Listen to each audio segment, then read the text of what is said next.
Between May 1941 and July 1944, the French section of the Special Operations Executive, the S.O.E, infiltrated 39 women into France. 15 were captured by the Nazis and imprisoned in concentration camps throughout Germany. Only 3 survived the death camps. As Hitler's armies swept all before them in Europe, they brought with them a new concept in terror. One woman, an Australian, was thrown into an active involvement to stand against this. For 2.5 years, she assisted the escape of thousands of Allied servicemen across southern France to the safety of neutral Spain. After training as a saboteur, she was parachuted back into occupied France to work and fight with some of the toughest marquee men in the French resistance.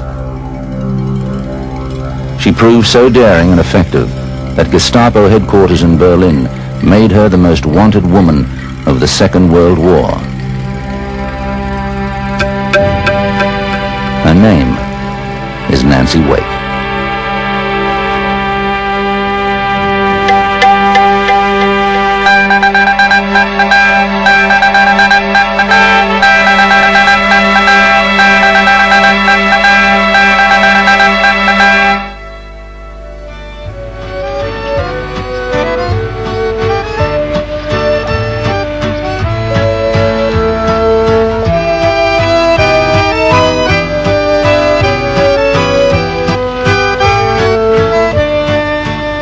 To the Special Operations Executive in London, she was known as Helene. To the French resistance, André. But to the German Gestapo in France, she was called the White Mouse.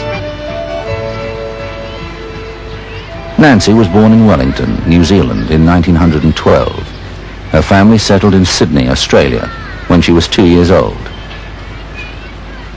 As a child, Nancy dreamt of seeing the world, and in 1932, at the age of 20, she sailed from Sydney with an adventurous spirit.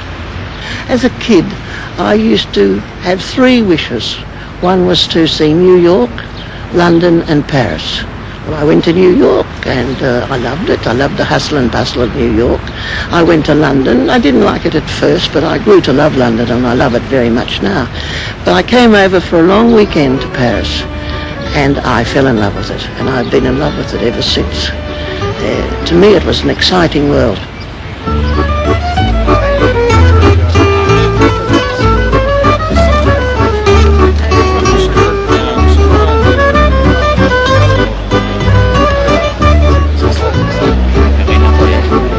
This was a city for women. They had their beautiful dresses, they wore them well, they had hats and they had gloves and beautiful shoes. Life was fairly cheap.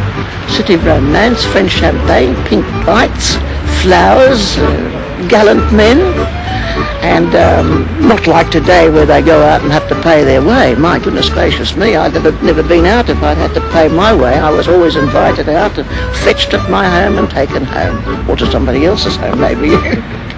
But I was a flirt. I loved good-looking men, especially Frenchmen, and I suppose I was a dizzy young thing. Then of course you see you all changed, because dizzy as I was before the war, during the occupation I became something quite opposite.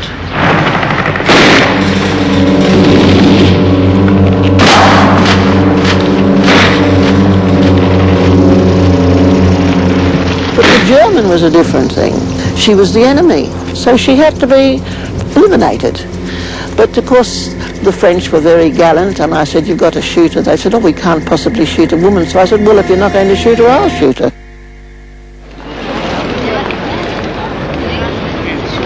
Nancy began working as a freelance journalist to support herself and began traveling France, writing articles, mainly for the American press agencies on the halcyon days of the 1930s.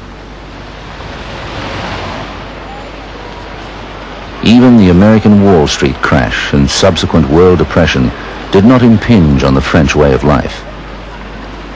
With a dogged gaiety, the French lifestyle remained unaffected by the gathering storm around its shores.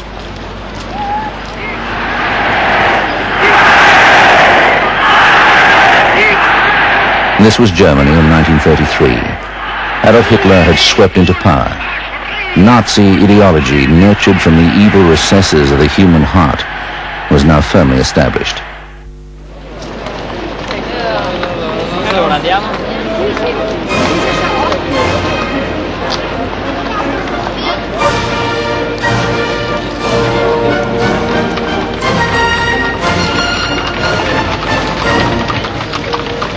Vienna was and is today a beautiful city, and to my mind looked like Paris in many ways.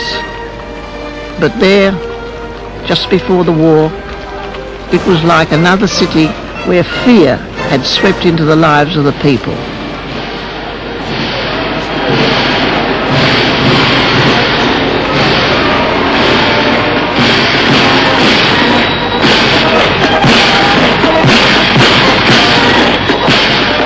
Vienna and Berlin. As part of Nancy's reporting assignments, she saw the outcome of those Nazi policies, the persecution of religious and minority people by Hitler's brown shirts.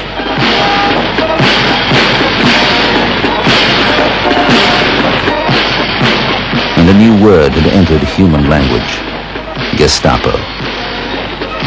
But it was in Vienna that I realized that this was for real.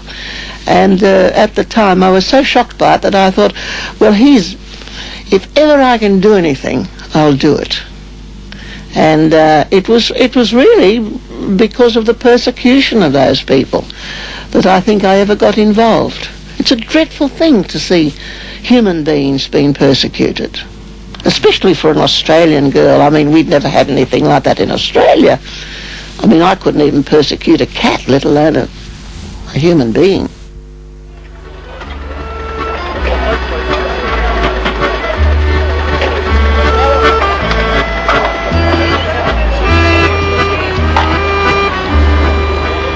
Born and raised on the other side of the world, Nancy embraced France as her country.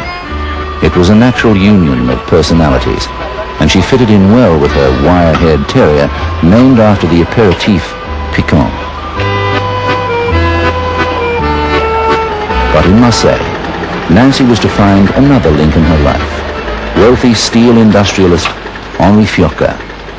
Yes, I met Henri in Marseille, and years later I married him here in the town hall in Marseille.